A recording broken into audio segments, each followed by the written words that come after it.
হিন্দুরা প্রায় একটি কুখ্যাত অভিযোগ করে থাকে। তারা বলে থাকে, কোরআনে বলা হয়েছে যেইখানে মূর্তি পূজারীদেরকে পাও তথা মুশরিকদের পাও তাদের সেইখানে হত্যা করো।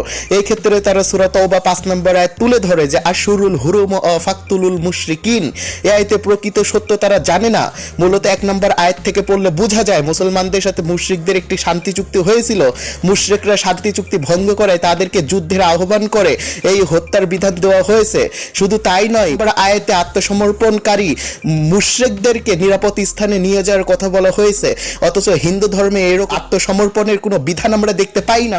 4টা বেদ আপনি শুরু থেকে শেষ পর্যন্ত পড়েন, কোনো আত্মসমর্পণের কোনো কথা নেই।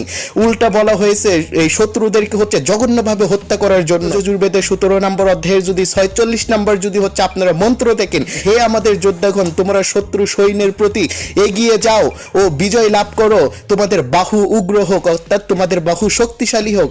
বর্তমানে আমরা এইসব ভারতে দেখতে পাচ্ছি প্রতিনিয়ত। খ্রিস্টান সহ 7 সিস্টারের মণিপুরের মানুষেরাও রেহাই পাচ্ছে না এইসব উগ্রবাদীদের হাত থেকে, এইসব উগ্র জঙ্গিদের তাণ্ডব থেকে। অথচ শাস্ত্র জ্ঞানহীন এইসব মূর্খ হিন্দুরা কোরআন নিয়ে প্রশ্ন তুলে কতটা